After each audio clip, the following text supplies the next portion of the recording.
I used to believe that fear was something to be ashamed of.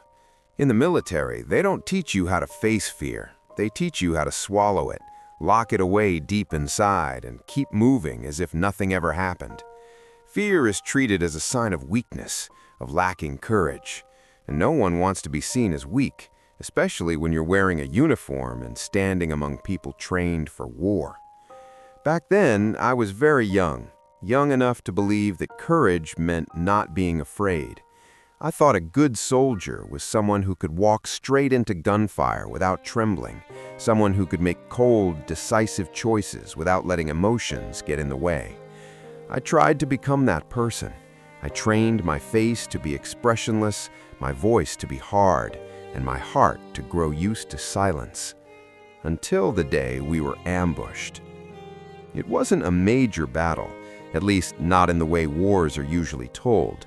There were no grand formations, no heroic charges, just a routine patrol, a familiar road, a familiar forest, and the familiar sense of confidence that everything was under control.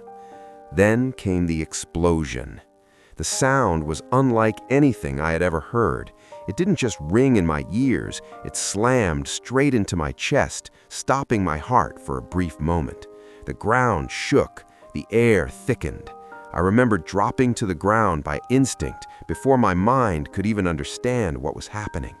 The seconds that followed moved painfully slowly, so slowly that I can recall every small detail. My hands shook as I tried to reload my weapon. I had done this motion thousands of times in training, in drills, in simulated scenarios. But in that moment, everything felt unfamiliar. My fingers wouldn't obey me. The magazine slipped from my hand and fell to the ground. I bent down to pick it up and realized my hands were shaking uncontrollably. My mouth was dry. My throat tightened as if someone were squeezing it shut. My mind was empty. No clear orders, no solid plan. Just one thought looping over and over again. I could die here. I glanced to my side.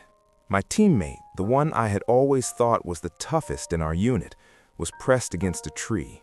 His eyes were wide open, his jaw clenched so hard the muscles stood out. I saw fear in his eyes. Not cowardly fear, but something deeply human.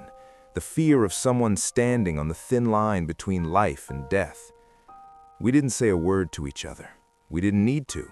One look was enough to understand that we were all feeling the same thing. And in that moment, I realized something important. I wasn't the only one who was afraid. The men around me, the ones I admired for their toughness, were afraid too. But they stayed. They held their positions. They did what needed to be done, even with trembling hands, even with hearts pounding out of rhythm, even with unanswered questions flooding their minds. Not because they were fearless, but because they were afraid and chose to act anyway. The ambush ended faster than I expected. When the gunfire stopped, when the silence returned, when we counted heads and realized we were still alive, a crushing exhaustion washed over me.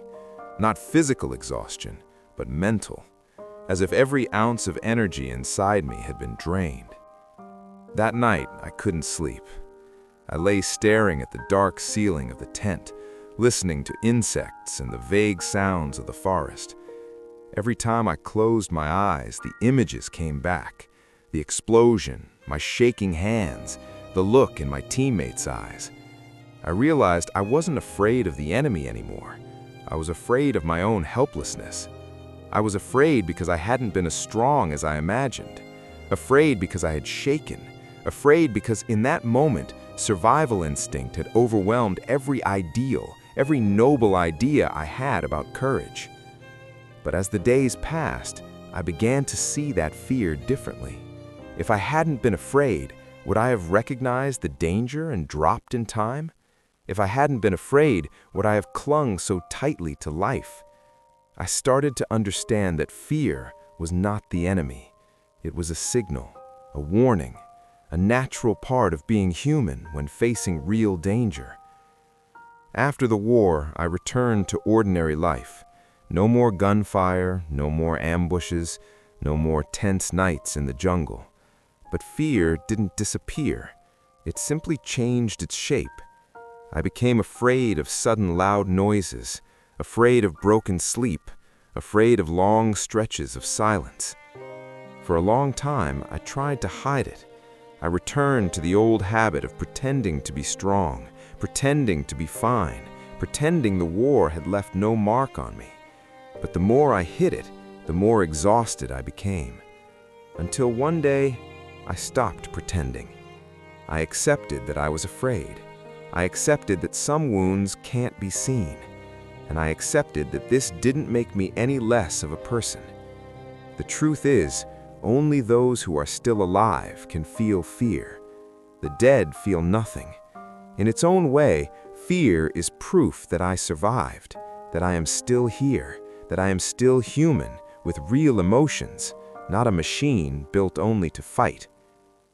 Now, when I look back, I no longer believe that courage means the absence of fear. To me, courage is recognizing fear and choosing to live with dignity, to keep moving forward, to keep facing the world. Perhaps what war takes away most is not courage itself, but the right to be afraid in a normal way, without judgment. And perhaps the greatest lesson I learned had nothing to do with tactics or weapons, but with something far simpler. Fear is not weakness. Fear is a sign of life.